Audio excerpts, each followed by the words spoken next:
Yeah. Do you think it is? Yeah, it's based on something what we call presupposition. There are certain things that are, in order for what you're interpreting to be true, a whole bunch of other things have to be assumed to be true as well. Yeah. Right? Like your own value system is what you base your comprehension of what. Absolutely, absolutely. We call that criterion rules. Let me give you a linguistic example that'll kind of really pull this out to you. I teach a lot of conversational hypnosis, and one of the things that Tracy, can you see if we can get an eraser for the board, please? One of the things that I teach is something called the adverb-adjective presupposition. Okay? Now, in traditional academic English, we are generally taught that if we were going to say, for example, the dog that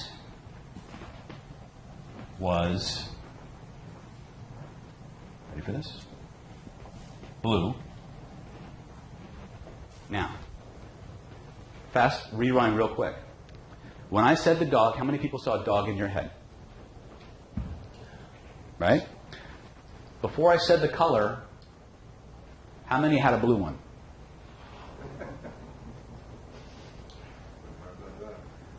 What color was your dog? I didn't think of a color when you said the dog. All right. But you saw a dog, right? I just saw a dog. What color is the dog? The dog that I saw? Mm-hmm. Black and white. Black and white. Right? What happens is your conscious mind pays attention to the words. Your unconscious mind pays attention to the structure. And the moment it hears something like the word dog, it starts accessing every file in your system connected to the word dog, and it spits up a picture based on that association. What I did here was I gave you a poorly, well, it's not poorly, actually this is how most of us are taught to write. This is the structure of all born communication, by the way. The dog that was blue? The descriptor, the thing that describes the dog, is after the thing it describes. Okay? The more pleasant and more efficient way to make sure that what is communicated is what we sent is to put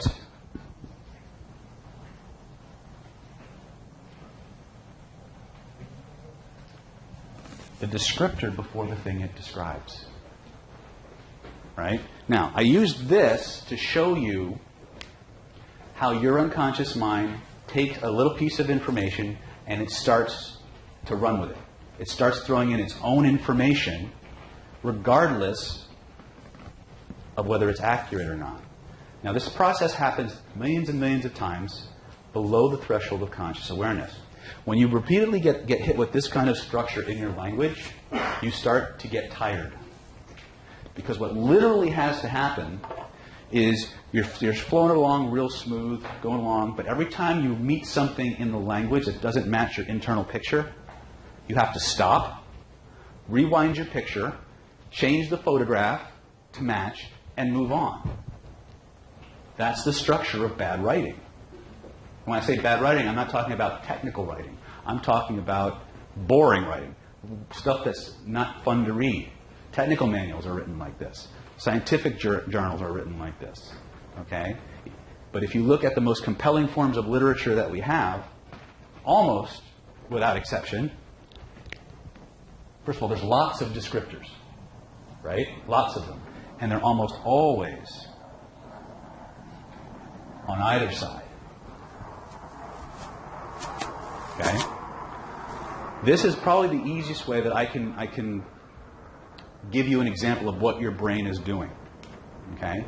It's doing this all the time with every word that it hears, every process. It's just doing it so fast and so seamlessly that you don't realize it's what's actually structuring your perception of reality. NLP is the study of the structure of subjective human experience and how language interacts with that to create our experience of the world.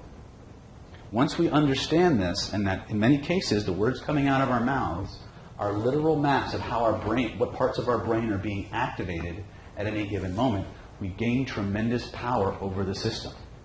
We gain a tremendous level of self-knowledge and self-awareness. But until we become aware of it, this process will run us. Now, I'm using a very simple, very basic, one simple language pattern, okay, to illustrate what the brain is always doing.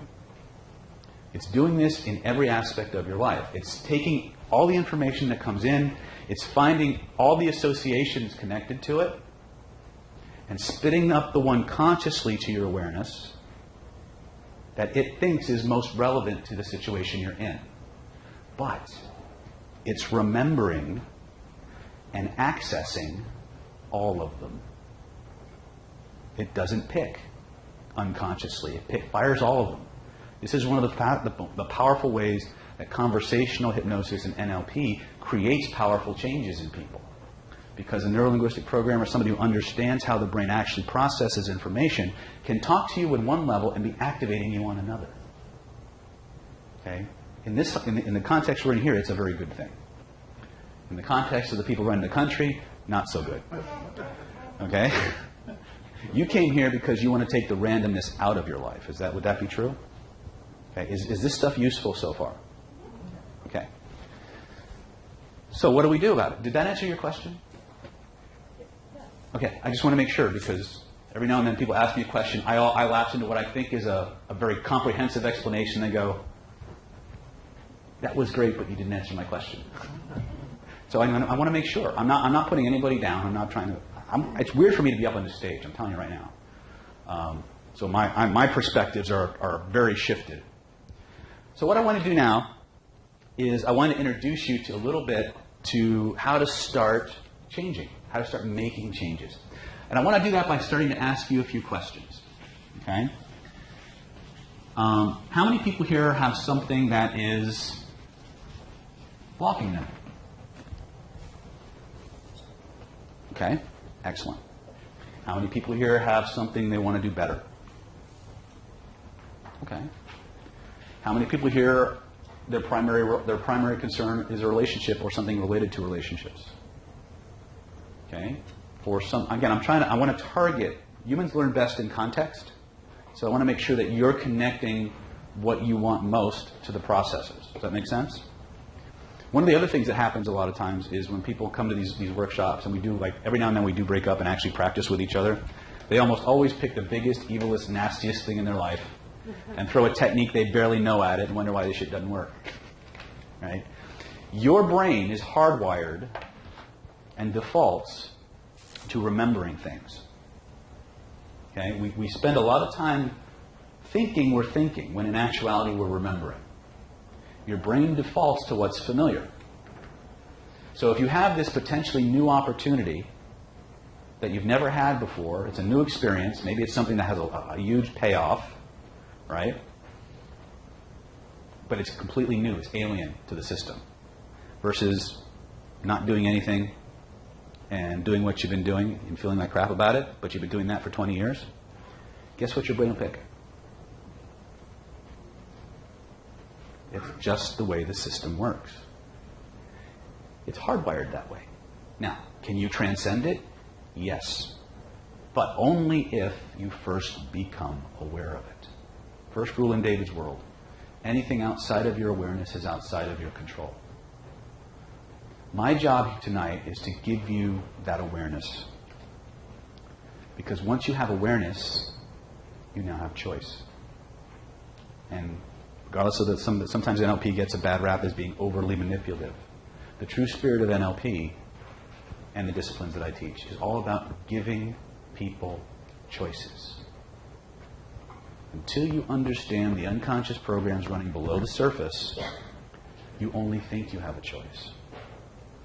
You have to, if you want to make a change, if you want to do something different, you have to muster tremendous amounts of will to get it done. Well, guess what? You don't have that much. Willpower is a finite resource. There's a book you might want to pick up. It's called Willpower by a guy named Roy Baumeister. Okay? In that book, Baumeister isolates the two building blocks of your willpower.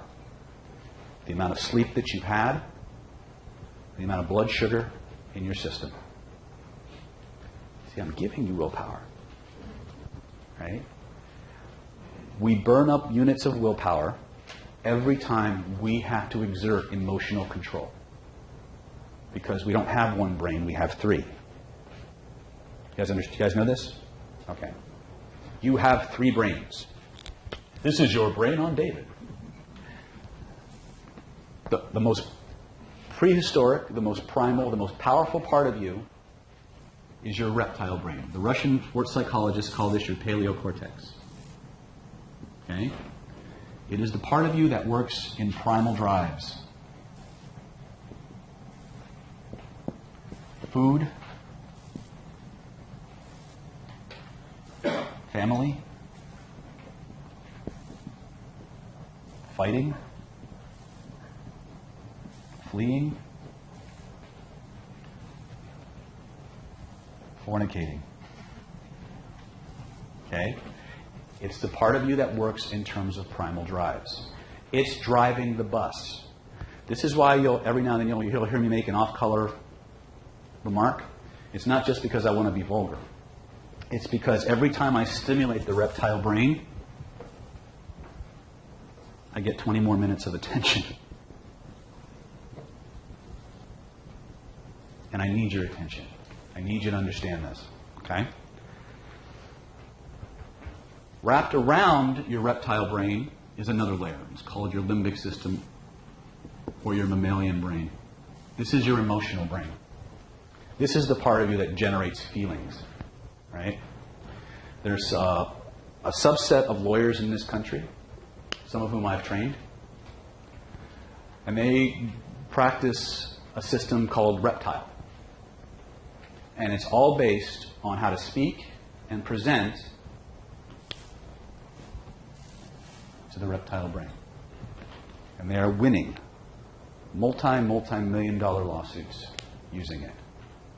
Okay? There's a whole field called neuromarketing, which is all about presenting information in a way that the reptile brain has to respond to.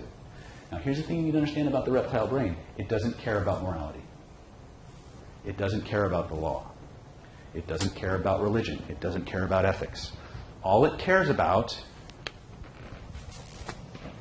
is satisfying and perpetuating the genes. Because your genes don't go to heaven. The meat stays here. Right? The rest of us may go upstairs or downstairs, but the meat stays here. So all it cares about is the here and now.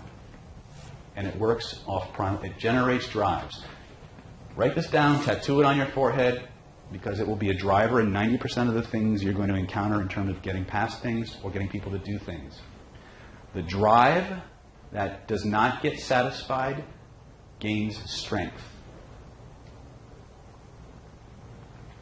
Your brain, your lizard brain, if there's a drive that is not being met, will consistently, without remorse, take up more and more and more of the attention in your brain and your body until you act on it in some way.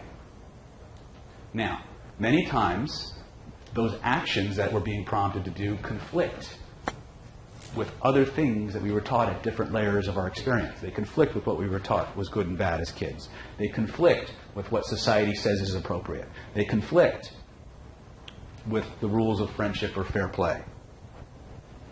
But we still want to satisfy that drive. We still want to find some way to balance that drive out.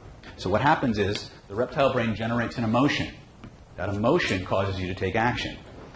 Every drive in the body is a feeling, and all feelings are emotion, or all emotions are feelings, but not all feelings are emotions. So what do? We have another layer of our brain that came along later. It's the problem-solving part of our brain. It's called the neocortex, a.k.a. the rational, lying brain. This is the part of you that is in charge of generating a reason why you're doing the thing you're doing, and the part of you that's in charge of making sure that that reason, because there's usually two reasons why you're doing it, the one you're going to tell people and the real reason, right? It's in charge for generating both of them. How many people here ever wind up having resistance to certain things come up in your life? Right? Do you know what the structure of resistance is, or what the primal areas of resistance are? We inherently resist anything that conflicts or threatens our sense of self. In other words, if the information or the situation I'm in threatens how I see myself, causes me to look at myself less than appropriately or less than positively, I will inherently resist it. We inherently resist anything that threatens how other people see us. Okay? This is if nobody's looking, they're a different person. Right? But if they're a public figure, they care about how other people see them, the image that they have. Anything that conflicts with that, we resist. It's just the way we work. We resist anything that conflicts with what we know to be true. Here's the rub.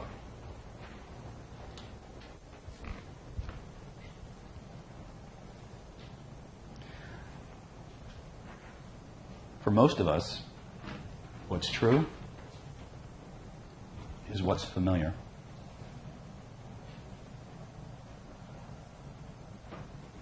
What's familiar, more often than not, because I'm a therapist, I spend a lot of time helping people go to places that they didn't know they had to go to get free stuff that are running their lives.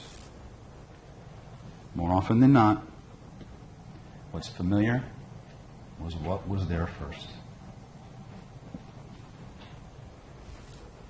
When I do hypnotic regressions on people, when I regress them to the first scene, situation, or event that has everything to do with the reason they're there, without exception. Well, all right, 9 out of 10. When we spring back to the seed of that reason, cancer, multiple sclerosis, Parkinson's, chronic pain, herpes, I've got neuropathy, any chronic disease, almost without exception, 0 to 5 years old.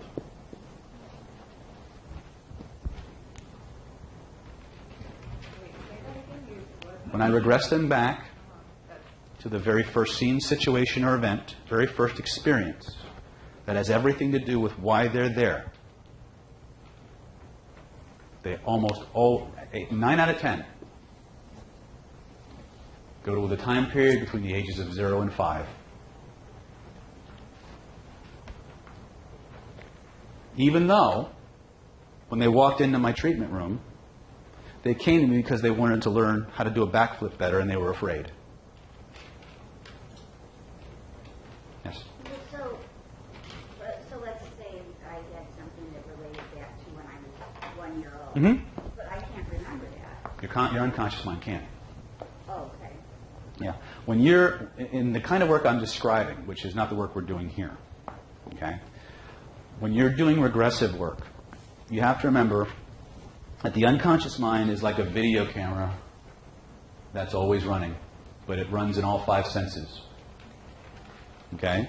So everything is recorded, but it's not exact. Okay? Information is deleted, distorted, and generalized. Now, here's where it gets cool. When you come into this world, you have no idea of what's right or wrong. You don't know good and evil. You only know feels good, feels bad. It's familiar, it's unfamiliar. I feel safe, I feel threatened. That's all you know. You have this huge blank hard drive. Okay? And whatever experience you have becomes like a little hook. I should probably erase some of this crap. Did you guys get all this? Okay. Is this useful? Yes. All right. This is what's driving your bus, guys. Okay? This is what's driving the bus. Cool part is you're going to be able to drive it yourself real friggin' soon. Okay? Now, can you see the board okay? Okay. So, this is you at birth. There is nothing there. Maybe a few hardwired instincts, right? You have no sense of self. You have no sense of identity. It does not exist. And if you think about it, it makes perfect sense. How, in fact, were you formed in the womb? Did you suddenly pop into existence with a head and feet? Or did you start out as a cell that was part of a bunch of other cells and then slowly evolved into something else? Your sense of self is mommy. You are identified with mommy. When you come out through the birth canal, that doesn't change. It doesn't change for quite a while. Okay? The ages of 0 to 5 are the most critical. You have no critical factor. You have no analytical capacity whatsoever. Whatever comes in first, positive or negative, the first experience of each thing is just recorded. It's not judged. It's not analyzed. It's not compared. It's just recorded. And then an interesting thing happens. As you begin to accumulate more and more experiences, they start to get grouped. Your unconscious mind starts to sort things by sameness. But they're not 100% the same. They can be just 30% the same, but they connect it. It's not linear. And everything that comes after that primal experience, that formal experience, becomes the standard by which everything else is measured. Each of these experiences that we have are like little hooks that we hang other experiences on. And from that moment on, as we begin to develop that critical factor, we call it the bar, the bouncer at the bar kind of a thing. You know, you guys have all been to a nightclub, right, where they have the bars deciding who gets in and who doesn't, right? I usually slip them $100 and they look the other way. But for most of us, people come up to us, they tell us they want to get in, the bouncer says, no, you don't have the right look, you don't have the right feel. How does he make that distinction? Because he decides what fits the internal environment. If you don't match the energy of the club, you don't match the energy of the people that they're trying to cater to, you don't get in. That's exactly what your unconscious mind and your conscious mind do. Every time somebody tells you something, the first thing that happens is your unconscious mind sorts through your memories, which are imperfect. There's information missing. But it replays everything it has in full fidelity. The feelings, the experiences, all of the building blocks are there. And you have that feeling again. If what's coming in matches that, it's generally accepted. You get another tick. If it doesn't match, it's rejected. Unless there's a tremendous amount of emotion or repetition. It's the only way those things get in, as long as the critical factor of the conscious mind is in place. That's just how you work. Now, the cool thing is, A, write this down, tattoo it on your foreheads. The best thing about the past, ladies and gentlemen, is that it's gone. The things you're carrying around in your head are not the events that happened to you. They're imperfect photographs. They have information missing. They have information that's distorted. They have information that has been generalized to make processing easier. And each of those photographs is written in a code that dictates what you feel, see, hear, and perceive, important word, perceive, when that memory is accessed. How many people here have ever seen a show called Lie to Me? Okay. If you haven't watched that show, go rent the first 3 seasons. There's only 3. Lie to Me. Yeah. It's the consultant for that show. It's all about this expert in facial recognition, lie detection, and how he goes and solves crimes and things like that. But the consultant for that show was a guy named Paul Ekman. Paul Ekman is the world's leading authority on emotion, facial cues, and how they interact. He actually discovered something called micro-expressions, which are little tiny fragments of facial expressions that happen underneath the ones we're trying to purvey. So you may be smiling, but actually be very, very sad. Okay? But they happen in a fraction of a second. But even that, he's also one of the leading experts on lying.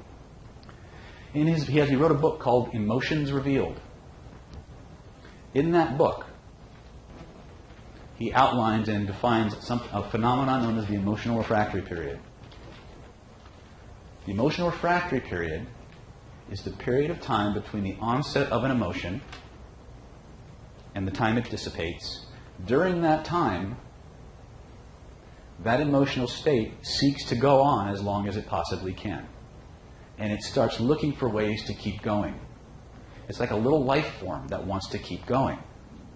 So what it does, on a neurological level, without your conscious consent, without your permission, without your awareness, it changes what you pay attention to. How many people here have ever been in an argument? Good. It's like, I don't want to. Just raise your friggin' hands, goddamn. All right. Now, how many people noticed that you went through the arguing process, had the knockdown, drag out, got the resolution, whatever it was, and for the next 10, 15, 20 minutes, years later, anything you said to that person pissed them off again? No matter what. They found some way to twist what you said and get angry again. Welcome to the world of the emotional refractory period. Anytime you go into an emotional state, your perceptions change. What you consciously pay attention to changes. And you only pay attention to the data or the aspects of the environment, context, or experience that re-trigger or reinforce the state. It does not. You don't get a 2-minute warning that you're about to get pissed off. The unconscious mind does not signal you're about to have an emotional shift. You just go into it, right? And once you're in that state tries to maintain itself as long as possible. How many people ever bought a new car? Okay, excellent. How many people here really researched the car before they bought it? Cool. How many people here had this experience? You go to the lot, you haggle over the car, make sure it's the right color. You pay for the car, you're driving home, going, yeah. And every motherfucker bought the same car on the same day. Everywhere you look, you see the same car. How did that happen? Same thing. You went into a specific state that was highly polarized to sorting for a specific kind of information. Your perceptual filters shifted, and everywhere you went, that's what your unconscious mind pulled into your awareness. This is the same structure that's underlying law of attraction. It's what's running below the surface in your body, the feelings that are being generated, that are changing your perceptions and systematically drawing certain kinds of experiences into your life and removing the awareness of other types. See, everything we could ever want is already here. It's just filtered. That's all it is. It's just filters of our awareness. Does that make sense? Yes? Does that mean we're focusing or changing our focus? Something is. Something like that. Yeah. What's happening is your nervous system is filtering your reality. It's filtering what you pay attention to and the information you can get many, many times before anything becomes conscious. As I like to say, I'm right with you, your conscious mind is the least informed and the last to know. but it's the one that screams the loudest, and it's the one that gives you the rationale that's acceptable to yourself for why you do the things you do, so that's what we listen to. Yes? Sure. Anybody here ever been in a relationship and you come home and your spouse is really pissed off and nothing you do is right and you did absolutely nothing? It's like, guys, you come home, you left the toilet seat up, you don't get sex for a month because you left the toilet seat up. Ladies, you come home, you're pissed off because of the guy at work, looked at you the wrong way again, boss made you stay late, the kids were giving you a hassle, right? You're not feeling real good. And then next thing you know, you start venting to hubby, right? And he makes the cardinal mistake of trying to fix your problem instead of just listening and letting you vent it, right? Classic understanding of perceptual filters changing. Why? Because neurologically, when a woman gets stressed out, she gets more and more picky. She gets more and more precise, more and more detail-oriented. When a man gets stressed out, he gets progressively more global. He gets progressively more big picture. When a woman communicates about her day and about the problems that she's had, she's not, especially to her man, she's not communicating to him for him to solve her frickin' problem. She's more than smart enough to figure out her own shit. She just wants him to listen and let her vent it. But we don't. But hold on a second, motherfucker. I'm on their side. All right? Guys don't think that way. Guys think in cause and effect terms. You have a problem, I fix it, it's done. But that's not how the other gender operates. So the moment she starts to vent, she starts to express, you try to fix her problem. And that's exactly the wrong thing. Because if you're trying to fix her problem, you're not listening. And if you're trying to fix her problem, you're insulting her intelligence. Because chances are, she's already fixed it. She just wants to decompress and slime you for a while. Right? You have to understand the perceptual filters that the other gender... And this is not misogynist. This is neuroscience.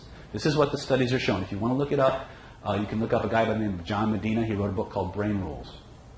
And there's actually a video of him teaching to Google where I actually learned that from. So you can actually pull it up on YouTube. It's well worth reading. But when you have a good day, think about this. When you want to ask your significant other something that they're very, very predisposed to say no to, don't you do everything you can to butter them up, put them in a good mood first? This means yes, this means no. And it works for both genders, right?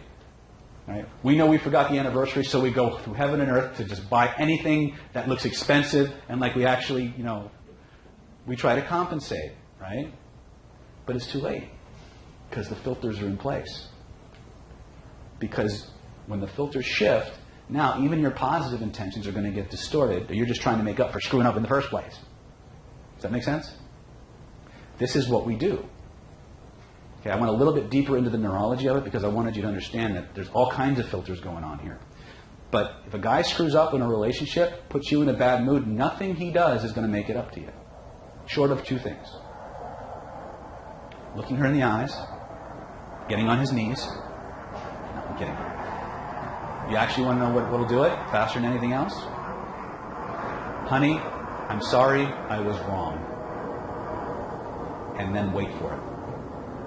Which is where most guys screw that up. Because just because you apologized doesn't mean she's done. She has to vent. You say, I'm sorry, she accepts your apology, and then she goes on for another 20 minutes. Why? She needs to decompress. What do? We get pissed off. I just said I'm sorry. Why are you still talking about it? Because that's how you process, not her. If all you did when you were truly sorry was look her in the eyes and from a sincere place say, honey, I'm sorry I was wrong, and let her slime you for 10, 15 minutes, life would be happy. But we don't. Because we don't understand the process. Everything human beings do is a process. And every process has a structure. And if it has a structure, it has a code. If it has a code, it can be changed. Does that make sense? Okay? But seriously, if you, in terms of relationships, if all you understood was this concept that when women are stressed, they get more specific, more detailed. When a man gets stressed, he gets more global. And when you come home, you detect any shift in that level in your significant other, you know what to do. Or in some cases, what not to. Right? That's what NLP teaches us, is that every single one of you are moving through the world with a checklist, a map of how the world is supposed to work based on your internal environment. And you're projecting it out onto everybody around you, looking for the people who match and making anybody who doesn't wrong. Both genders do it. The secret is being aware enough to understand that that process is going on and having the flexibility enough to change what you're doing to match the person in front of you. To step into their map of the world. Does that make sense? That's the core of what NLP is about, is understanding how are these maps created. Hey, first of all, understanding that the map is not the experience. The best thing about the past is that it's gone. All you have left is an imperfect, poorly written memory based on the emotions you were feeling and the information you had at the time that your nervous system randomly put in a filing cabinet somewhere.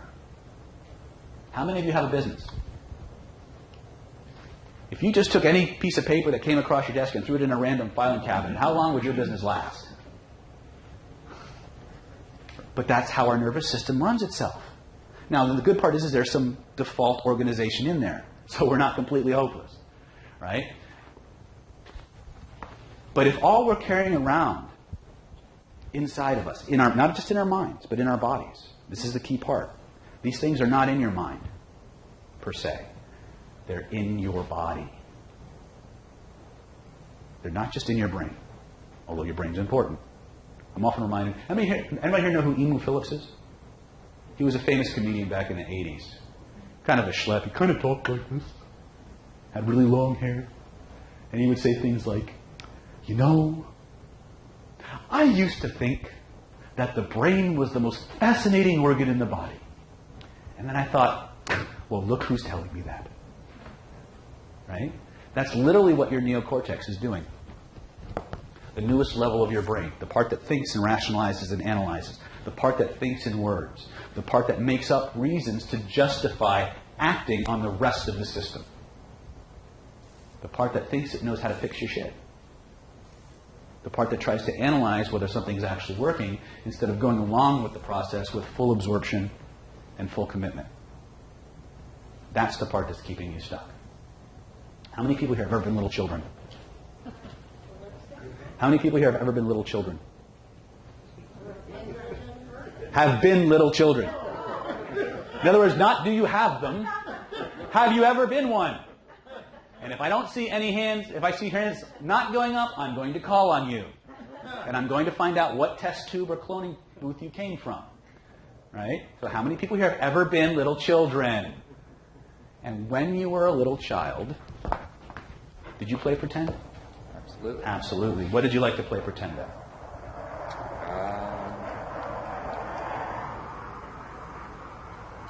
Superhero. Superhero. Cool. Did you play pretend? With Barbie dolls. With Barbie dolls. How about you? Wonder Woman. I like her already. How about you guys? I played with box houses. Box? They were real. You pretend they were real? How about you? I played house. Played house? Cool. How about you? Princess. All right. So how many tomboys do we have? How many girly girls? Now, how many played soldier? Superhero? Wonder Woman? No. Here's the cool part. When you were a little kid and you played pretend, and you're out in the backyard or wherever it was, you picked up the toy or the stick, and you knew in the first 5 minutes that it was just a stick, that it was just a toy for the first 5 minutes. And 7.5 minutes later, it's a real M60, you're Rambo, and there's real communists coming around the corner and you're killing them all dead. Right? Or For the first 5 minutes, you knew the teddy bear sitting across from you was not the Queen of England, even though it had a little tiara. 7.5 minutes later, you're having tea with the Queen of England, and you're having this long, drawn-out conversation over kippers. Were you asleep? Were you asleep when you played Wonder Woman? I was escaping. You were escaping. Okay. Were you having a ball? Not really, but I was escaping. Okay. It was better than It was better than where you were going, right? Okay. Were you having a ball when you were playing soldier? Sure. Were you completely absorbed in the experience? Were you focused? Congratulations. If you can just do that, you can have any change you want. If you can just be like a little kid and play pretend, act it out, you can have, be, or do anything you want. A very wise woman once told me, you can be, do, or have anything that you want, but first, you must become the person to whom that thing can happen. Okay. Yes? So that's like putting on the persona that you want to be for a while until you... Yeah, that's a little bit more advanced than this course. Right. This course is about just fixing shit and getting kind of on track and giving you some foundation. This rabbit hole, there's no end to it. You can keep going with this. We do things in some of our advanced meetups that seem like science fiction. Anybody here have a pain? Cool. One more thing before I start bringing people up and demonstrating stuff. First of all, if you come up, it's assumed that you're okay to be seen on camera. Okay, that's one. Second of all, how many people here have ever seen a movie? Right? How many people have a favorite movie? How many people here have lots of favorite movies? As long as somebody else is paying, it's my favorite movie. Right? Now, you all know that when you walk into a movie theater, you sit down, you got your milk duds in one hand, popcorn in the other, a big ocean of soda somewhere, maybe the boyfriend and the girlfriend's carrying it. And you sit down in the chair, and the lights go down, and the screen opens. And 90 minutes, 2 hours, 2.5 hours go by, and you have an amazing time. You're swept into the story. And the credits start playing, and you come back to the moment, and you've had an amazing experience. And aside from the ache in your bladder, and the inability to stand up because you've been holding it for the last 20 minutes waiting for the trailer, can you tell me at what moment you became completely absorbed in that experience? Because if you can, you're lying. It means you weren't absorbed. Absorption in the process is one of the single biggest keys to getting full and pervasive change. When we start doing these exercises, and we will very shortly, there's two things you have to be aware of. If you're trained in NLP or hypnosis, we call it hypnotist disease. If you're not trained, we call it smart person syndrome. Smart person syndrome is when we're having an experience, I'm guiding you through an experience. You can always tell who they are because they're the ones who sit in the chair going, I'm telling you to act shit out, and they're going, and I'm doing it in my head. Ain't going to work. Or not as well. One of the secrets to what we are learning tonight is somatic engagement. When you get the body involved, it's impossible not to change. And I say that knowing I'm going to be challenged. You don't have to believe anything I'm telling you. All you have to do is follow the instructions. Seriously. The change work that I do, people who are dying, people who are critical, people who are, things are starting to come out. They're having, transplants and organs starting to talk to them. The people I work with aren't just weight loss people. They're people with serious, serious problems. The change work I do is too important to be left up to the wimpy beliefs of a client. If a client has no belief in their ability to do a change, they won't get it. So my stuff works whether you believe it or not, as long as A, you follow the instructions, you get completely absorbed, and be focused like a little kid when you were playing pretend. That's all you have to do. That's why we started the whole class off with just looking at each other going, boo! And feeling good. Because the power is in the playful. And I don't care if you've got a tumor. I don't care if you've got constipation. I don't care if you've got a backache, frozen shoulder, knee pain. Could you stand up, please? Yeah. Can I call on you? This is sweet. Give her a big round of applause. She was one of the lovely demo subjects at one of my energy healing meetups, where we practiced with her one of the techniques that I didn't say sit down, young lady. You came to me and you had a problem with was it anxiety or shyness? I can't. Shyness. And what happened? How long had you had that problem? Forever. And how fast did it go away? What's that? One event. One event? How long were you up in front of the class? Seemed like forever, right?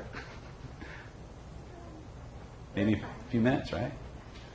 When you get, thank you, give her a big round of applause. When you get the body involved, everything synergizes.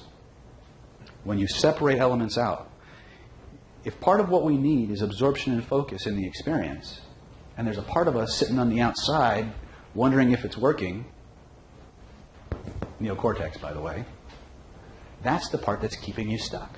Now, the beautiful part is, the more the body you get involved, even if there's a part of you sitting on the outside watching, the change will still work. Because I've literally had people, and I go to my YouTube channel and find videos from my LA meetings, where the guy didn't believe this shit would work. And he just starts doing this spin thing, and he's just doing like, and all of a sudden you see something else, something weird happens. And he slams it back in, and his whole shit changed. Shit, secret hypnotic influence technique. Not my first rodeo, right? Okay, so, who had an ouchie? Come on up. Give her a big round of applause.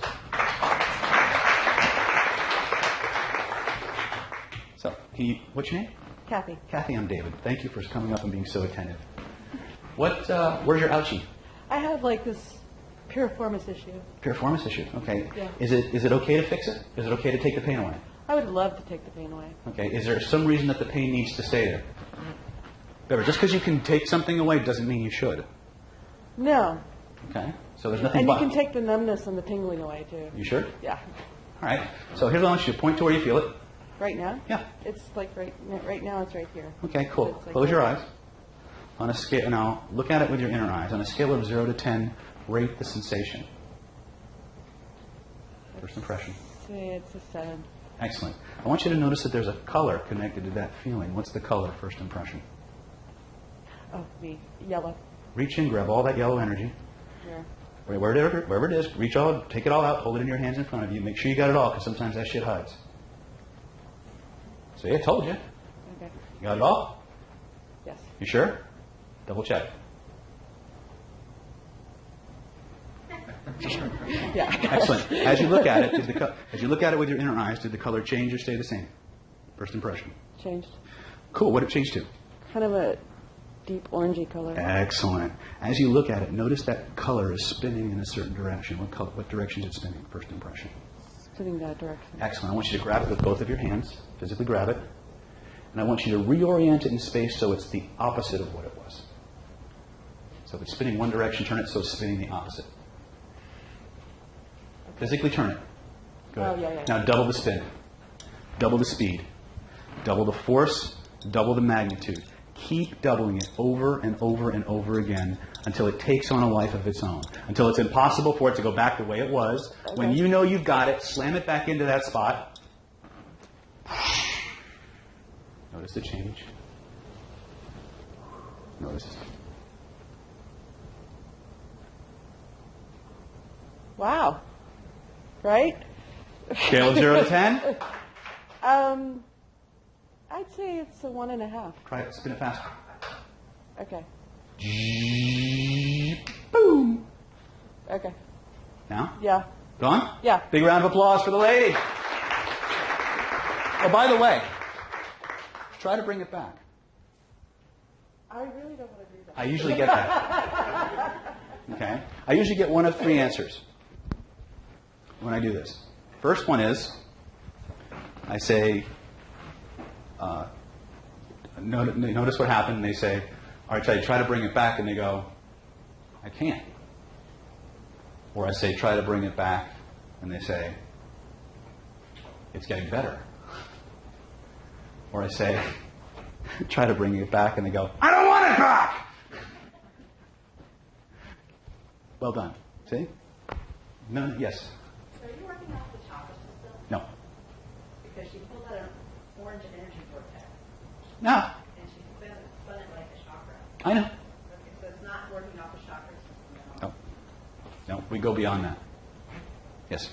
Yeah, I noticed that when it's something they want to keep, they continue to spin it the direction that was spinning when they identified it. Yep. And when they don't want it, you tell them to go the opposite. Yes, I do. Why? Goes back to Chinese medical theory, law of yin and yang. I am an acupuncturist, after all. Law of yin and yang tells us, I'm going to contrast NLP and TCM. Two things. I'm also a master trainer, by the way. Master practitioner and trainer in neuro-linguistic programming. So yes, I can certify you if you guys want to learn all this weird stuff. TCM talks about the law of yin and yang. Law of yin and yang says that yin and yang cannot exist without each other. Right? Black, white, good, evil, hot, cold, dry, wet. Can't exist. One cannot exist without the other. One can only be defined in terms of the other. Right? Now, while I'm on this subject, the yang part of a person is their functional aspect. In other words, it's the function of the liver or the mechanics. All right? It's not the structure. So when you do this exercise, the first thing that will come back is the function. But the biomechanical component takes time. Okay, I'll tell you a funny story real quick. I was out at a martial arts camp, and 2 years ago, as a matter of fact. And there was a British couple, and she happened to be a hypnotist. She was big into Ericksonian hypnosis and things like that, which is a conversationally driven system. And she had come back, and she was like strutting in and saying that she had just done a pain control session on her husband to take his hip pain away. And I'm kind of competitive. So I said, really? Cool. On a scale of 0 to 10, you know, like how good is it? And he gives me a number. I'm like, oh, great. I'm thinking, how can I do this without being a dick? Right? Because I have this internal check. Because I have an ego the size of Texas. Right? And when I do the work that I do, I have to make sure that I'm coming from the right space. So many times, even though I want to just rush in there and zap people, I won't. I have to wait till I'm not doing it to build me up. Does that make sense? So I'm very aware of that. I am not a humble guy. Although sometimes, when you see the stuff that happens, it's extraordinarily humbling. The stuff that I do, it's like science fiction sometimes. Right? I mean, how's your hip feel? As soon as you asked, it was starting from back. Uh-huh. But as soon as you asked, it like... See, the minute we act, see, what happened is she had a program. This goes back to yin and yang. And NLP. Remember I said everything your system does has a code? By the way, you need to probably stretch that piriformis out because what's happening is a lot of it is biomechanical. Okay? NLP tells us that everything human beings does has a code, has a structure to it. Here's where TCM and NLP merge. Law of yin and yang says you can't have one without the other. NLP says everything we do is a code. That means your system cannot code for pain without automatically creating the code for its opposite. It's just the way you work.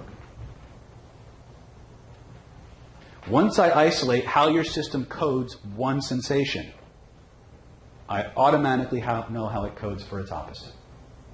But that's not enough. Now I have to stack as many parts of the nervous system as humanly possible. Energetically, physically, psychologically, emotionally.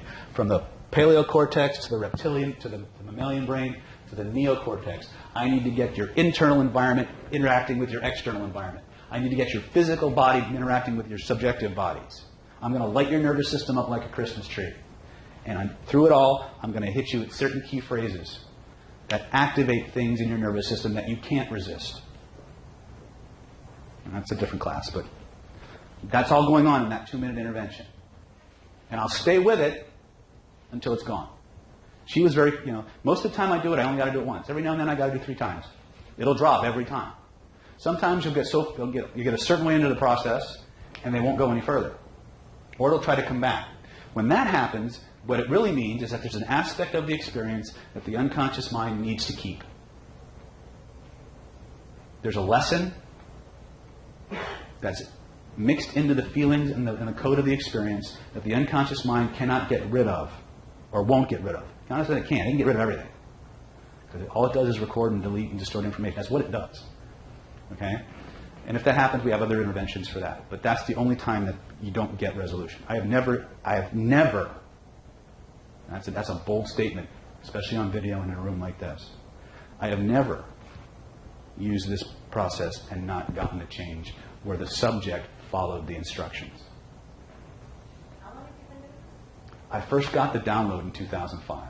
I didn't know what I had until about 2 years ago. I didn't know what I had. It was just something I'd done on a whim at a training, and I didn't realize. I'll tell you about my cancer. Why isn't this just the practitioner? What do you mean? Like, I guess it's kind of confusing. You're saying that this is like it's coding and it's the yin and yang and it's this energy, and if you can fix it by showing her the yellow and changing it and turning it around or whatever, and it might go away for a minute because her mind tells her that, but how is that? It's more than just her mind, it's her whole system. Right, and it's like, so how is that not? Try to bring it back. I mean, well, she doesn't want to bring it back, but. But I'm telling her to try and bring it back. That's my point. But it will come back because it is. No, that's your belief. That's not my belief. I'm just saying it's like. No, that's your belief. It's not coming back. Okay, your phone number on. Next week it came back. All right? Okay. I'm just wondering why that is. I'm just trying to see how. I'm just trying to see what specifically. That if it's not something, I think for me, you're looking at it as like it's an energy and it's something that can be changed, which I agree with. I think that our bodies are fully connected, and a lot of what we believe it causes us to have certain anxieties or some. Even I even believe that you can get cancer. Oh, I know you can Yeah, get cancer. from negative thoughts or things like that. But I'm just wondering with this particular thing, if it's see that she just sits like this all day long. Absolutely. If there's something she's doing biomechanically that re-aggravates it, then she can re-injure it. Yeah. Right? That's not, again, what I said was I changed the functional aspect. The biomechanical aspect has to be addressed. That's why I also said just because I can change something doesn't mean I should. I was very specific. Can I change this for you? Right? I had a girl, if you go to my YouTube channel, I had a girl that had a toothache at Hypnothoughts convention. And she came up and I said, is it okay to get rid of it? Because if the pain goes away, we tend to forget about it. Right? If I take the pain away, you think you're cured. And many times you are. But not always. Right? Maybe I cured it, maybe I didn't. That's not up to me to decide. That's up to your nervous system. But I do know that every experience that she has, in spite of what you believe, has a code and a structure to it. And it's her code. And the one code you never resist is your own. If I tell her to do something, she may resist it. If she decides to do something, she won't. Does that make sense? That's the secret, okay? If I just install something into your system that isn't native to your environment, it may work, it may not. If I put something in your system that is your system, that you created, there's no resistance. Because you owned it. You made it. Does that make sense? Who else has got an ouchie? It's something that you want to get rid of. Come on up. And it doesn't have to be physical, by the way. It could be emotional. Right? What's your name, sweetie? Sunyo? Sunyo? Yes. My name's David. You having fun so far? Yes.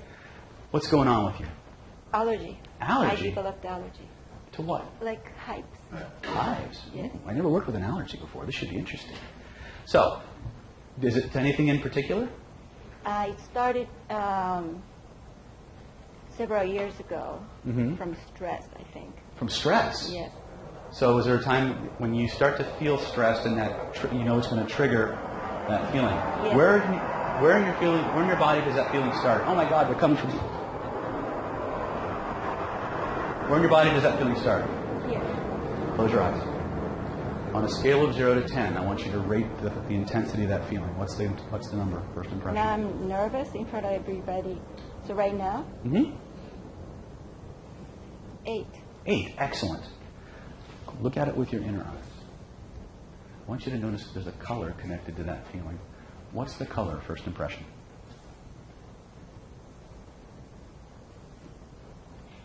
Dark gray. Dark gray, excellent. Do you believe in energy? Yes. Reach in with both of your hands, physically grab all that dark gray energy, take it out and hold it in your hands in front of you. Make sure you get it all, because sometimes it hides, okay? Let me know when you've got it. Reach in, pull it all out. Physically pull it all out. You've got to get them acting this out. There you go. Is it all in your hands? Make sure it's all in your hands. Yes. Excellent. As you look at it, did the color change or stay the same? Same. Notice it's spinning in a certain direction. What direction is it spinning? Physically grab it with both of your hands. Now, turn it so it's the opposite of what it was. Now double the spin. Double the spin.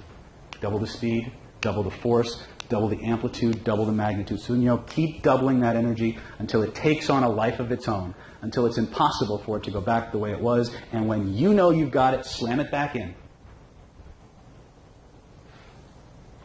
That's it. Yeah, get into it. Slam it back in. Notice the change. Notice it's gone. Is it gone? What do you feel? I don't know. What do you feel in here? Feels good. Feels good. Yeah. That's where it starts. Okay. Are you nervous anymore? No. Really? No, my heart. It's just going to get better. Thank you. I'll help you down. Yes. Your nervous system, guys. Your nervous system. You got something? I know. Usually what happens is there'll be, did you see how when it went back in, how she just, boosh, right? This is not a subtle change, right? You may have emotions come up, Sunyo. Let them. What happens is when you reverse the program, you send the opposite instructions into the nervous system, and the nervous system will immediately begin rebooting the system. It'll start to jettison or purge or dissipate any experience that's stored in the body that's not in harmony with the new program. Okay? So the thing we need to understand, anytime I bring somebody up here, I'm prepared for Mount St. Helens. Because sometimes they need that. They need that moment of expression to let it come up, let it come out. Sometimes they break out in a sweat, sometimes they bawl for 10 minutes, and then they're done. Because as the feelings come out, they're being vented. You will never, it's not the feelings you express that make you sick. There was a reference made to cancer earlier. The way I rediscovered this process was working on a cancer patient. My wife is Chinese, and she has a very big family, most of whom are still in China. And we had her 6th aunt, who was a sweet, wonderful lady.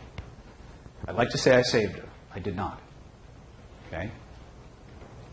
But I will tell you the story because it's the reason most of you are here.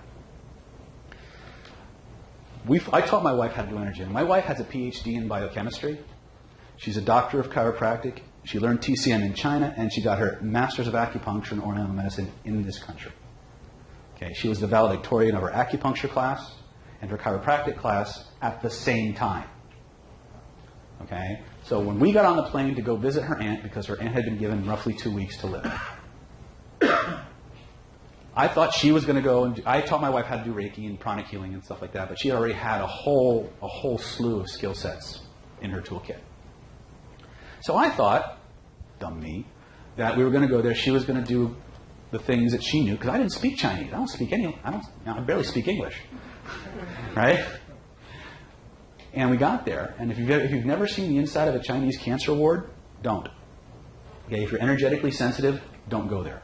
Okay, I was vomiting and nauseous for pretty much the entire week I was out there. I was only out there for a week, but I had good state control, so 6th aunt needed some help. I got there, she was maybe 70 pounds. I mean, she couldn't get out of the chair, or out of the bed. She was just there. She'd basically given up, which you'll see a lot in cancer. Okay? Cancer is almost always anger and a desire to check out. Okay? In my experience, and again, this is the world according to David. If it matches yours, use it. If it doesn't, don't. There's no such thing as an emotionally healthy cancer patient. Okay? It's the things you don't express that make you sick.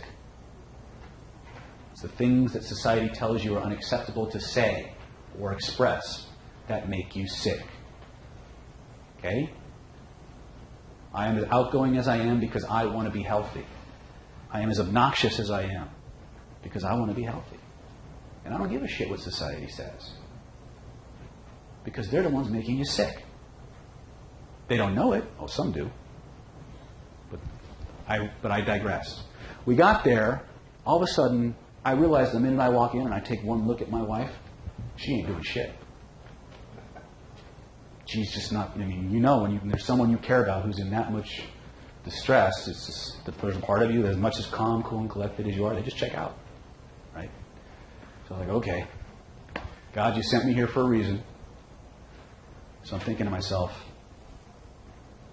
every technique I know for dealing with chronic illness is based on language. It's based on going back to the initial sensitizing event, reprocessing the experience. Even the NLP techniques I know largely are based on having an understanding of language and an English-based language. So I'm like, well, shit, what am I going to do? And then it popped into my head. Constructs. There's a lot of techniques that I've created that are based on the idea of creating a construct and something that the patient or subject can manipulate. They can physically act out. So there were two techniques that I chose that I could do through an interpreter. One was called the gray room. Sometimes when I do this workshop, I teach the gray room. And tonight we're not doing the gray room. Tonight we're going to do mostly spinning work and submodality work. And okay, I got you guys out of here soon. So basically, I started doing the gray room is where you go into this construct. It's a dome-shaped room with pearly gray walls. In the center is a big glowing fire pit. On the wall are papers in various colors. Matter of fact, you guys want to play with this real quick? Mm-hmm. All right, pretend to go into the deepest trance humanly possible. Imagine, you can do this with your eyes open or closed. It's probably better with your eyes closed. Okay? Walk into the room. See, it's a dome-shaped room like a big egg. In the center of the room is a glowing orange fire pit that's radiating a wonderful, warm, soothing energy. You can actually hear the fire crackling. And as you look around the room, you notice the walls themselves are a pearly gray color, kind of translucent. And on the walls themselves are bits of paper. And you intuitively recognize that one color represents all the positive aspects of your life. All the things that make you feel strong, confident, powerful, deserving, worthy. All the things that make you feel good about you. While the other color represents all the less than positive things. The things you consciously know about, and most importantly, the things you unconsciously know about. The things that make you feel bad at the wrong times, that guide you and move you in ways that aren't always for your highest benefit. And when you recognize the colors associated with which, all I want you to do is reach out and touch one of those pieces of paper that represents a less than positive experience. And I want you to rip it off the wall. Notice where in your body you feel it as you crumple it up in your hand. As you crumple it up in your hand, notice how that feeling in your body already begins to shift and change. And when you're ready for it, you're ready to get rid of it, walk over to that fire pit, throw it in the fire. Feel it, watch it burn up. Feel the release of energy as that piece is removed from your body. Solved, dissolved, and resolved from your body. Solved, dissolved, and resolved from your mind. And then what I want you to do when you're ready, only when you know you're ready, reach out and grab another one of those pieces of paper. Rip it off the wall. Crumple it up. Walk over to that fire pit. Notice where in your body you feel it as you crumple it up. Throw it in the fire. Feel the release. You may notice some of you starting to yawn. That's usually a sign of your body releasing. That means you're doing it right. Not everybody does it that way. Walk over, grab another one of those pieces of paper. Rip it off the wall, crumple it up, walk over to the fire pit, throw it in. Feel the release. Feel the energy releasing from your mind and body. Feel your emotions shift and change. Feel your body becoming lighter as you begin to discover the keys to changing your mind and body. And now what I want you to do in the next few minutes, at the rate and speed that's optimal for you, I want you to go through every part of this room. Rip off every piece of paper that represents a less than positive experience. The things you consciously know about, most importantly, ladies and gentlemen, the things you unconsciously know about. Be thorough. Look behind the positive papers because sometimes that shit hides. Rip it off the wall. Crumple it up. Notice where in your body you feel it as you crumple it up. Throw it in the fire. Feel the release. Remember, the more you get the body involved, the more rapidly and deeply you change. I can't do this for you. This is all on you. Notice how good it feels. Feel the release. And if any emotions come up as they go in the fire, let them. That's just a sign that your body's reshifting and reorganizing itself. It's the way it's supposed to work. Solve, dissolved, and resolved from the body. Solve, dissolved, and resolved from the mind. And when you know it's done, and you work at your own speed, no matter what I say, no matter what I do, you work at your own speed. Your unconscious mind is recording everything I say. You're not going to miss anything. When the last piece of paper goes in the fire, an amazing thing begins to happen. The fire begins to double and triple in size and strength. The fire begins to radiate an internal, unlimited warmth, a strength, a nourishing energy that fills every level of your body and mind. Every cell and every atom supplying you with an endless, unlimited supply of all the things that make you feel wonderful, feel strong and confident and powerful. And then something else amazing begins to happen. All the papers remaining on the wall, all the things that make you feel strong and powerful and confident, worthy in all the right ways, the things you consciously know about and the things you unconsciously know about, they begin to glow with an inner radiance. They begin to take on an energy and a fire all their own. They begin to grow and expand. And they begin to merge into one another, coating the room like a glowing, energetic sheet of wallpaper that just bathes you in a never-ending supply of all the things that make you feel wonderful, make you feel worthy, give you the energy and the desire and the ability to move forward in life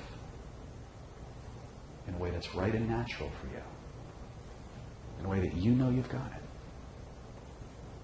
And when you know you've got it, you feel that energy actually moving into your physical body, taking up residence in the places where you store those kinds of experiences, and like a miniature sun inside of you, like a never-ending supply of all the things that make you feel good, that give you what you need to move forward and become the person who can have the life that you truly want. Your unconscious mind will automatically begin to shift and change and make all of those changes happen for you. Not just consciously, although that's important, but unconsciously. Tonight, while you sleep and while you dream, your other than conscious mind will take all the learnings of today. It will take the things it's seen and it's experienced and it's learned, and it will rewrite your entire neurology. It'll begin to change the wiring in your brain and body so that your life only gets better. So that when you think about the past, you only think about it in ways that make your life better. And from this moment on, that becomes the criteria for what you accept into your life, either through suggestion or through impression. The criteria is simply, how is this making my life better? And if the answer is it's not making your life better, you have complete freedom and authority to change it to a way that it does. That's the power you all have. And you've always had it. It's just that nobody told you how to access it. Tonight, while you sleep and while you dream, your other than conscious mind, the part of you that controls every part of you, will make those changes for you in a way that you know you're getting it. It gives you more choice, more freedom, more awareness, more of all the good things that you want in life. It's just the way you work. When you know you've got it, Allow that energy to just saturate your body. Notice it's spinning in a certain direction. Notice how it happens to the feelings in your body as that energy begins to spin faster and faster and faster. Stronger and stronger. Permeating and spreading out to every level of your body and mind, giving you an unlimited supply of everything you could want, everything you could need, in a way that you know that you're getting it, guiding you to become the kind of person who can have what they want. When you know you've got it, allow your eyes to open, look up here. Notice how good you feel. How are you feeling? Good, good. Okay? That was the technique that we started with. And then she had reached a point in her process where things were starting to shut down. She had fluid in the pericardium. We spun it. It went away. She had shortness of breath. We spun it. It went away. She had ascites. That took a little bit longer. Okay? By the end of the third day, she was walking around the cancer ward swinging her IV bottle like a samurai warrior. Okay? She was getting progressively stronger every single day. Okay? Our week was up. We went back to the United States. Shortly after we left, they moved her to another hospital. We don't know what happened from that point on. Was it because we couldn't continue doing sessions? I don't know. Was it because something in the environment? She was very suggestive. Chinese as a rule are, especially ones from mainland China, because their whole culture is about indoctrination and mind control. So you have to understand suggestion is powerful, and it's not always conscious. Right? That's why I install parameters in you. Is it making your life better? It's already there. I gave it to you. If any suggestion comes your way that doesn't improve your life, it has no power over you. Unless you want it to. Because I don't take choices away. I help you have more. Is that okay? Okay. It is 9 o'clock. How many people... is this useful stuff? Is this good stuff? Okay, excellent, excellent. What we've got coming up, Tracy, can you hand out the papers? We're going to do a few more things, but I just want to make sure I want to get you out of here at a relatively reasonable time. What I want you to do is I'm going to teach you I'm going to teach you the spinning technique, so you can go home and you can play with it. Okay? The secret is, if there's something, does anybody have any do you want me to do one more demo, or do you want me to just teach you guys to do this? Just teach you? All right. Here's how it works. Many times I will, if I want to make sure I have all the systems working together, I will start with what I had you guys start with at the beginning of this meetup. I had you reach out and find a picture, right? Touch the picture, notice where in your body you feel it. That's called a somatic bridge. That is not NLP, that's something that David figured out on his own. Anytime I physically reach out and I connect my imagery to my body sensations, I activate more of the brain and nervous system than if I just played with a picture. Okay? I've changed different routes. I find the picture. Once I reach out and I touch the picture, I might play with the size and shape of it again, just to be sure I know where in my body it lives. Other than that, there's no reason to actually find the picture, unless I'm going to do another kind of intervention. Then once I know where in my body it lives, I'm going to close my eyes. I'm going to look at that sensation with my inner eyes. I'm going to ask myself a very simple question. There's a color connected to that feeling. What's the color first impression? First thing that pops into my head is what I'm going to go with. You guys follow me so far? I'm going to reach in physically. Got to get the body involved. Doesn't seem like a big deal. It's everything. Okay? Reach in and physically grab all of that energy, all that color. Whether you believe it's actually energy or it's a color, it doesn't matter. Just reach in, grab all of it, take it out, make sure you get it all, because sometimes that shit hides. And you guys discovered, those of you who came up, that some of that shit hid, didn't it? Right? Be thorough. Take it out, hold it in your hands in front of you. Notice, did the color change or stay the same? Pay attention to that. It's usually significant, but not something you need to worry about. Grab it physically with both of your hands. If it's something you want more of, notice the direction it's spinning.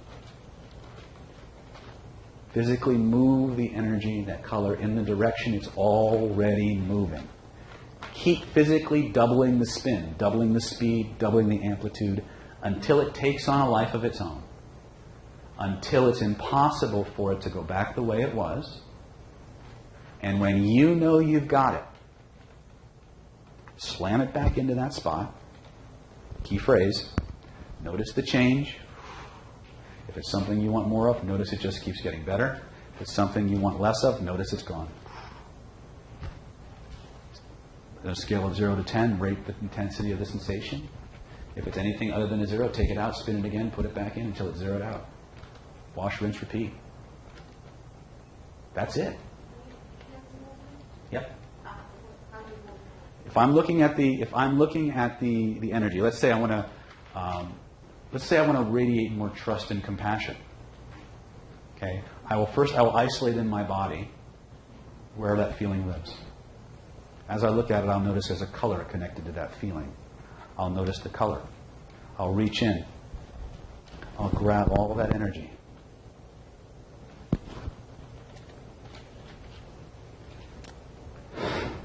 I'll take it out and I'll look at it. I'll hold it in my hands. I'll look at it with my inner eyes. I'll notice it's spinning in a certain direction. If it's something I want more of, I'll grab it with both of my hands and I'll spin it over and over and over again, over and over, until it takes on a life of its own, until it's impossible for it to go back the way it was. When I know I've got it, I'll slam it back in. Notice the change.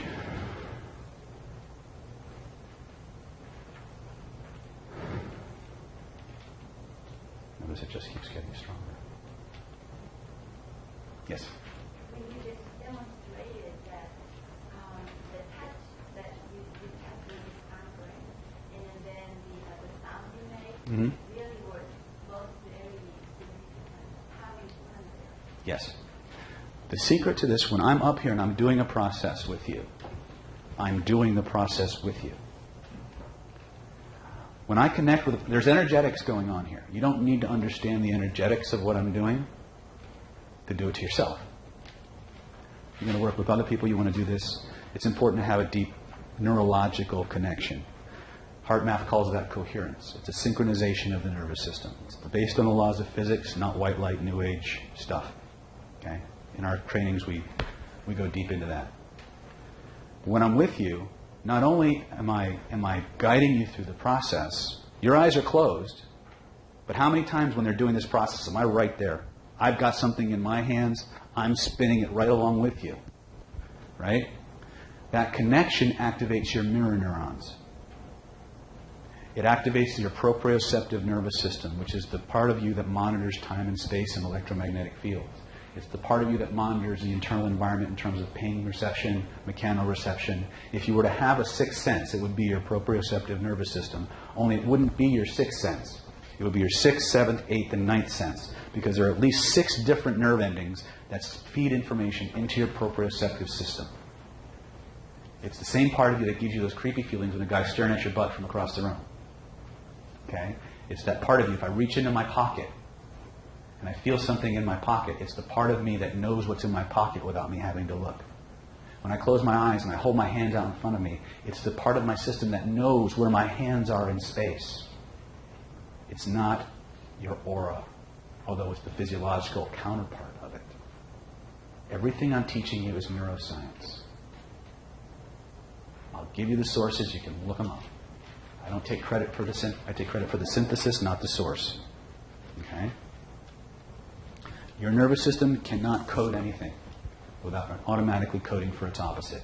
Once you know how you code an experience, you gain power over it, as long as you disidentify from the process. Realize it's just something you're doing, not who you are. That's a very important concept.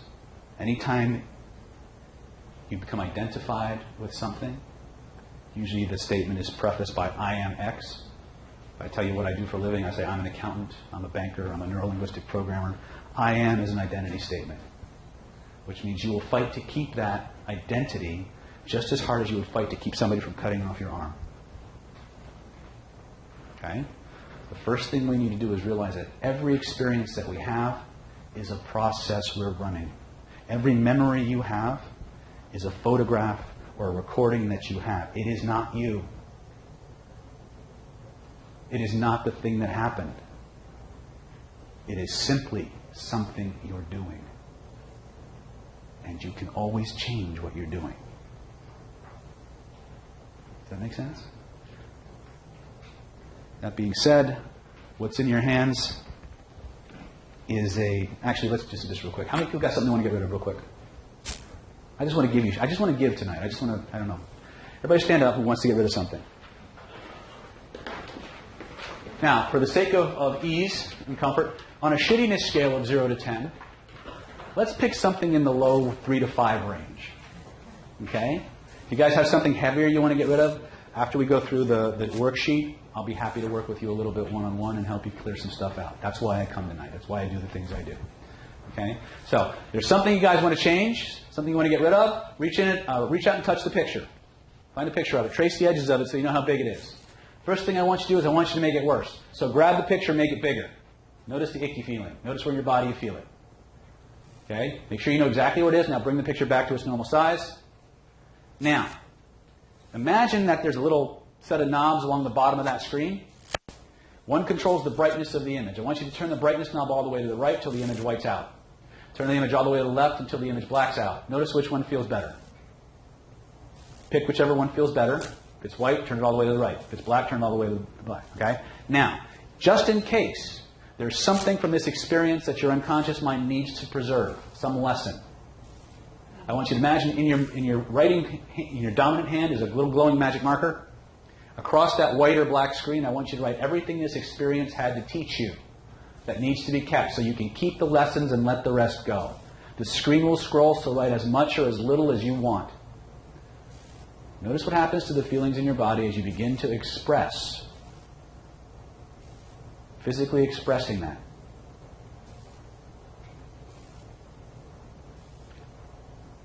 When you know you're done, and keep going. I don't care. You take as long or as little as you need. Once you know you've got it, take that image, shrink it down to the size of a postage stamp. Now take it, crumple it up, throw it behind you. You know the sound a nail gun makes when you nail something? Ka-chook! Now try to bring it back. What just happened? Gone, isn't it, Marcus? Uh-huh. Now, point to where that feeling used to be. Close your eyes. Look at where that place used to be. Notice there's a feeling connected to where it used to be. Notice the color, first impression. Reach in, grab that energy. Take it out and hold it in your hand in front of you. First thing I want you to notice, did the color change or stay the same? Doesn't matter, as long as you can answer it. Notice it's spinning in a certain direction. If it's something you want more of, physically grab it with both of your hands. Double the spin in the direction it's going. Double the spin. If it's something you want less of, turn it so it's the opposite of what it was. Double the spin. Double the speed. Double the force. Double the magnitude. Keep doubling it. Double it, double it, double it. Over and over and over again, ladies and gentlemen. Double it until it takes on a life of its own. Until it's impossible to go back the way it was. When you know it's impossible to go back the way it was, and only then slam it back in.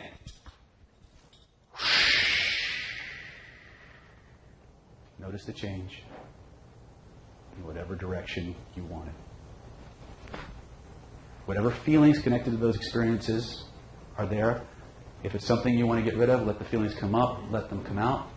As you feel them, you reveal them. As you reveal them, you heal them. When you know you're done, try to bring it back. Notice what happens. Can't do it, right? Give yourselves a big round of applause. Yes. Wherever it needs to go. Many times, I just noticed this recently. As many times when I have somebody pull something out, it's almost always in the solar plexus. And they take it out and they spin it, the opposite, and when they put it back in their heart. I've just started to notice that pattern.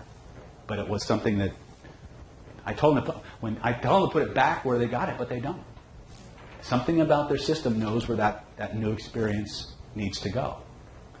Okay, I didn't write this. I didn't. Again, I got this down. This technique was downloaded to me. If you believe in the higher power, it just came to me in one big blop one day. I was at a training. I had been learning all kinds of other stuff, and this Canadian girl comes up to me. She was from Montreal. She had this horrible migraine or backache. I can't remember which, and it just blam, and it just came out, and her stuff went away, and I didn't think anything of it for 7 years, or close to 7 years. It was just something I did. I'd used it maybe over the course of that 7 years, maybe a total of 4 or 5 times, till I wound up in China. And I didn't have anything else. And that opened up a whole new field of study. Now, we're doing stuff that, I mean, there isn't anything we throw in that. When the subject follows the instructions, there isn't anything we haven't thrown out that it hasn't affected to some degree. Okay? How many people here just got a major change? Very cool. How many people don't want to tell me? Let's see. All right, in your hands, for those of you who want to go deeper into this stuff, every so often we run this, what we call the self-mastery supercharger. How many people here would like to attract more love into their life? Cool. How many people here would like to dissolve the blocks to your success? Ooh, good. How many people here would like to make more money? Excellent. Remove fears? Unlock your authentic self and get what you deserve in life? Cool. Huh? Well, again, the whole idea behind this evening is to become the person who can have all those good things. On October 4th and 5th, 2014, we're doing our next 2-day self-transformation, self-mastery supercharger. This is not just a self-hypnosis event. Most of the people who come to my meetups want to do one of several things. They either want to fix their stuff, they want me to fix their stuff,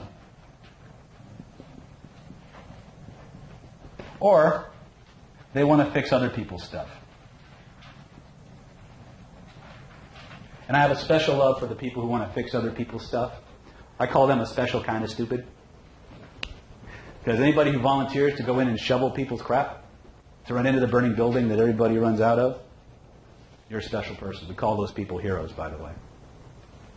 We need more of them. But you're no good to the world broke, figuratively or monetarily. You're no good to the world disempowered. You're no good to the world unhappy, unsatisfied. So the first rule is fix your own stuff.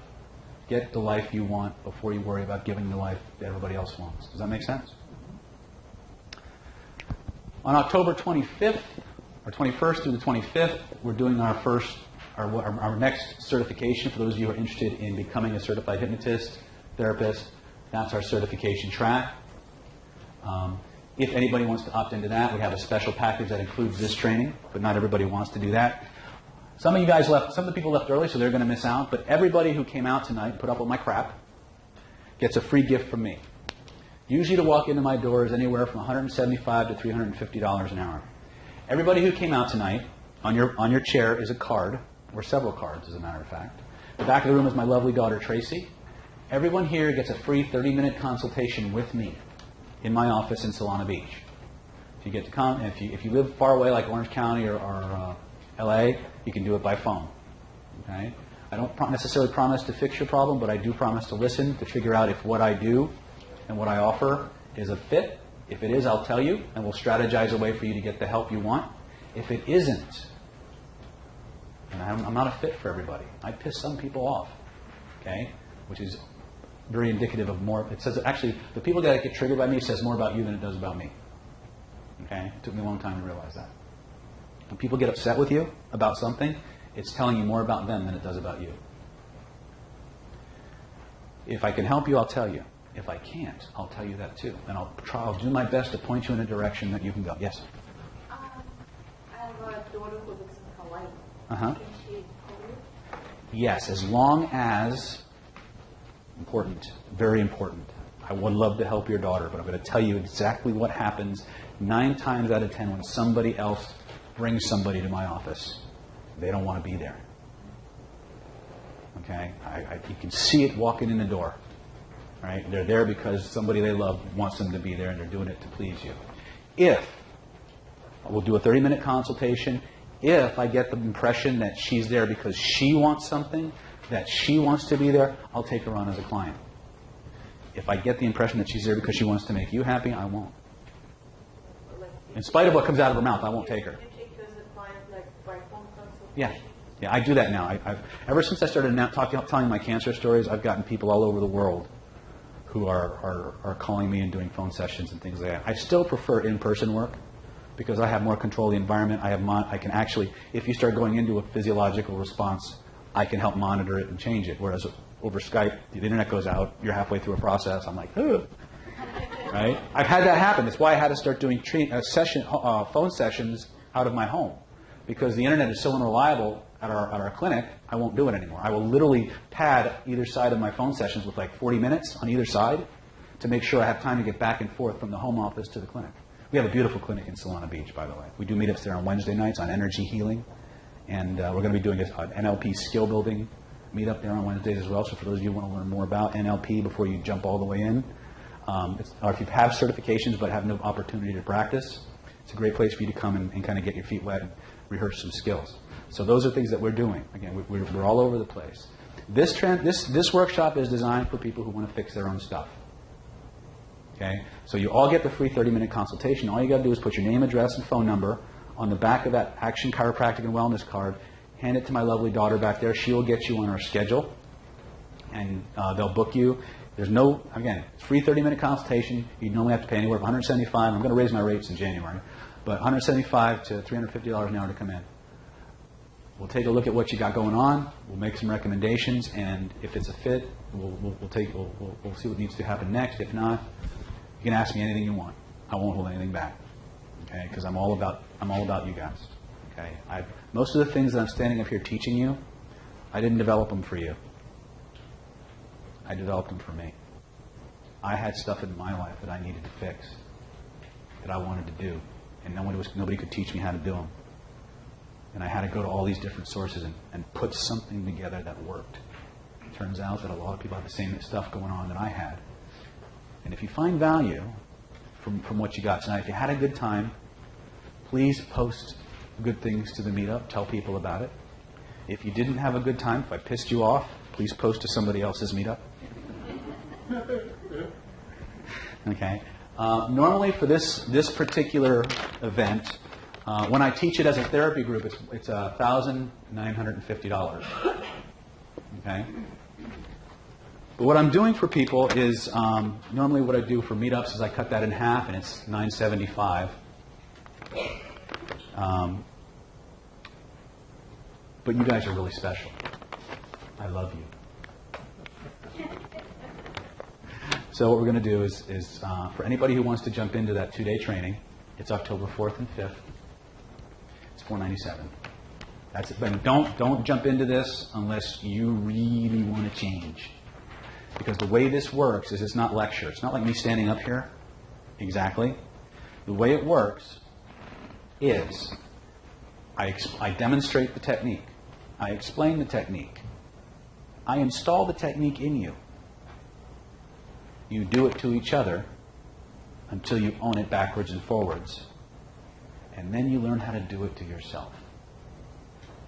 So by the time you reach the end of the second day, there isn't anything. Charles will tell you, he's been through it. Who else has been? John has. You've been through it, John. Yeah. 2 Johns, right? Jeff has been through it. Talk to these guys. They will tell you. You will come out a different person. Your life will change. The process is called identity by design. It's a 7-stage process that teaches you how to rewrite every aspect of your life. So that when you remember the past, you only remember it in ways that make your life better. It gets rid of those voices in your head that are constantly telling you all the shit, all the bad things about you, and replaces it with a voice that only tells you the very best things about you and a voice that you can always believe. It teaches you how to take on the qualities, traits, and attributes of people you really admire and install them directly into your nervous system. It teaches you how to reorganize the filing system that controls your past so that all the negativity, the structure is changed so that when you remember things, it has no power over you. When you remember the good things, you only remember them in ways that make your life better. You'll practice the spinning technique over and over and over again and work it into everything. So if anything comes up that you want to fix, you can fix it in an instant. Where is this going to happen? It's going to happen October 4th and 5th. Where? It's in Solana Beach at my clinic. There should be an address. The address should be on here. If not, it's on the clinic card. For those of you who want to enroll, Tracy will make sure you get an extra card with the address on it. Yes? I look for a third floor. Nobody can find that place. Yes? What are the hours? Hours are 9 a.m. to 6 p.m. 9 a.m. Yes. Mm-hmm. Yes?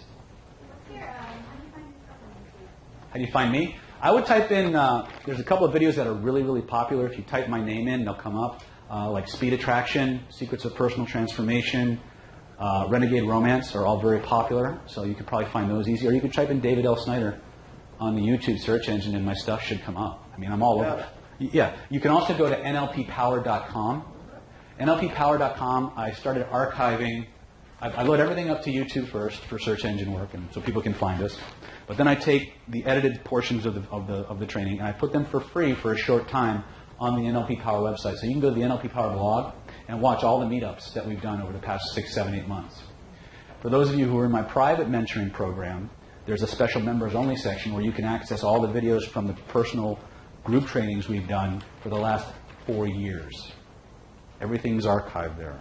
Now, we haven't talked about the mastermind. I don't want to throw too many things at you, right? So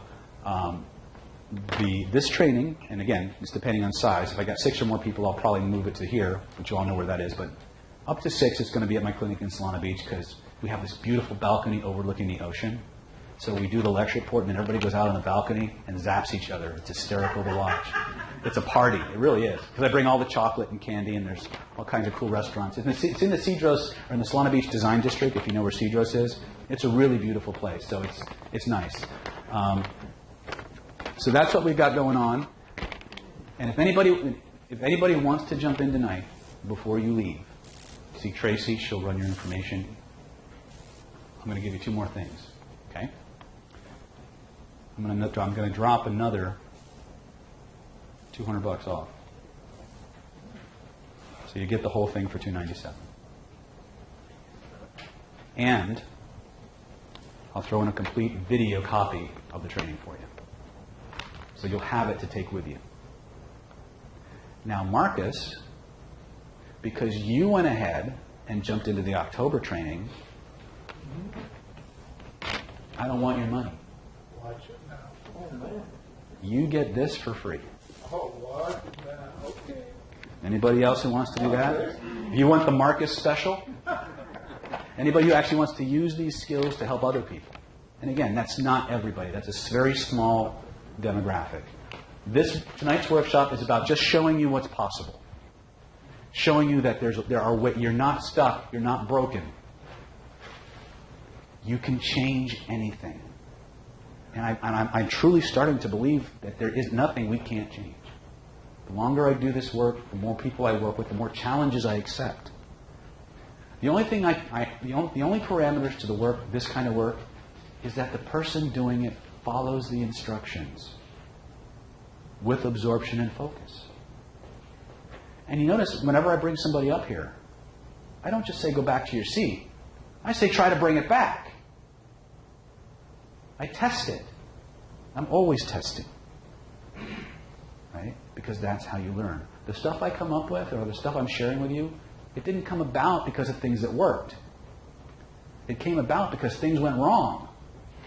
And I had to figure it out.